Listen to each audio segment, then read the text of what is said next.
Bonjour à tous et bienvenue dans votre émission Retour sur. Retour sur quoi encore cette fois? Eh bien, retour sur l'emploi dans la zone économique spéciale de Coq. En seulement 2 ans, la zone économique spéciale de Coq est devenue un vivier d'emploi pour une main-d'œuvre déjà qualifiée bien sûr, mais aussi sans qualification particulière.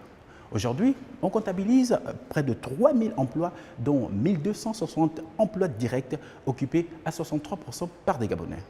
Pourquoi pas plus de nationaux, me diriez-vous?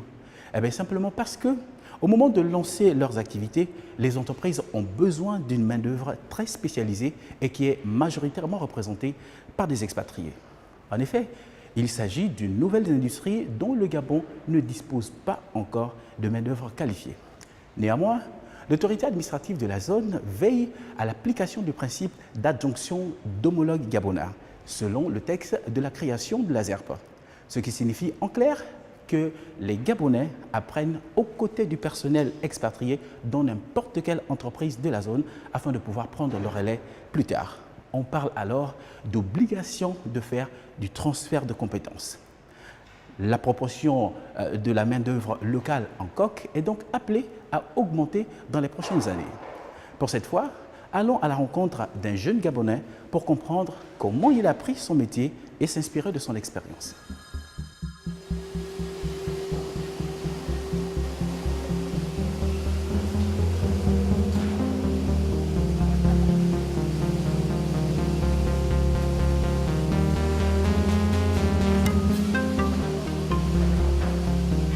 Bonjour Daryl. Bonjour monsieur. Alors dites-moi, qu'est-ce que vous faisiez avant de travailler ici? Bon, avant de travailler ici, je ne faisais pratiquement rien. J'étais assis à la maison. Et comment est-ce que vous avez appris votre métier? À travers des personnes expérimentées? Est-ce que la langue n'a pas été un obstacle? Bon, pour la langue, on va le dire, ça a été vraiment un obstacle puisque je ne comprends pas du anglais. Et c'est vrai que j'ai fait l'anglais à l'école, mais ici, là, on va le dire, c'est du soutenu. Donc, mais Dieu merci aussi, quand nous sommes venus ici, on avait nos frères qui comprenaient un peu bien la langue. Donc, ils ont eu le temps de nous expliquer les choses dans les normes. Et avec aussi nos dirigeants, nos chefs que nous avons ici, ils ont eu le temps de... Comment est-ce que vous avez appris votre métier? Est-ce que c'est à travers des personnes expérimentées?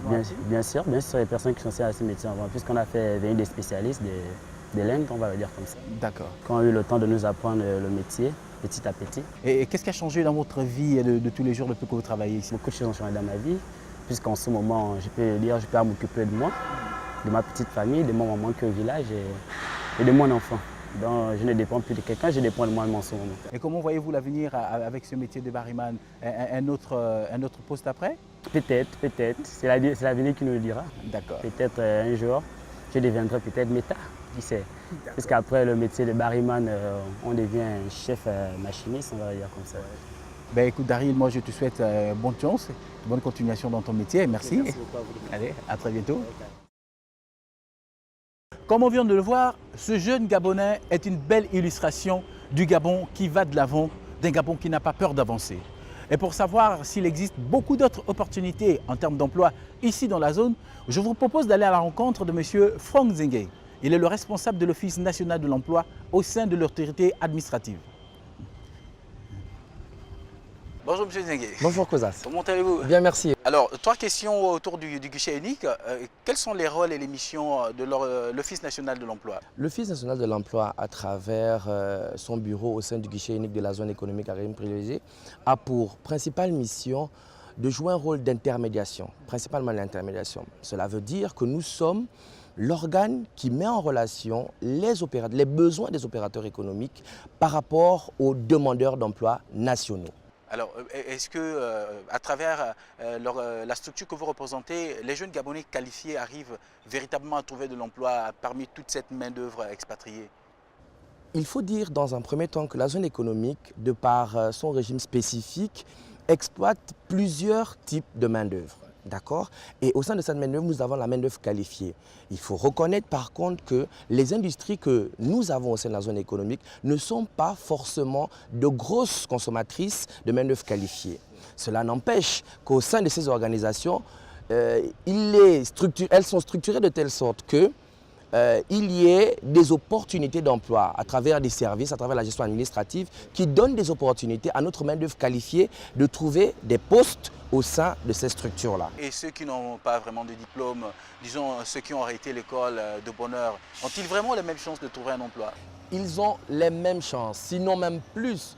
Parce que vous savez, au niveau des activités que nous trouvons au sein de la zone économique à régime privilégié, ce sont des métiers de production, d'accord, et de nouveaux corps de métier. Aussi, pour ce faire, ce sont ce personnel-là d'un niveau de qualification très, pour ne pas dire très bas, très minime, qui a accès à ces postes de production-là. Donc c'est donc cette cible privilégiée-là vers qui nous nous ouvrons pour qu'elles aient accès au nouveau corps de métier de la zone économique à régime privilégié. Donc à travers le bureau de l'ONE, nous leur demandons en fait de se rapprocher de nos services, de s'inscrire et au travers de cette inscription, nous leur mettons à disposition toutes les opportunités des opérateurs économiques afin qu'elles aient accès à ces nouveaux corps de métier-là.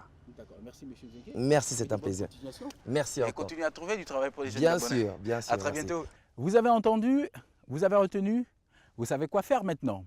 Et en plus, sachez que le ministère de la formation professionnelle, l'insertion des jeunes avec la société chinoise AVIC International Development construira ici même sur ce site déjà aménagé, situé donc dans la sous-zone résidentielle de la zone de Coq, un centre de formation. Le complexe de formation aux métiers techniques et industriels sera fonctionnel dès 2019 et pourra donc accueillir 1 millier d'apprenants. C'est confirmé, la zone économique spéciale de Coq se veut être le futur grand pourvoyeur d'emplois au Gabon. Et vous aussi, vous y avez peut-être votre place. Venez faire vos armes, venez déposer vos CV dès demain. D'accord? Sinon, je viens vous chercher.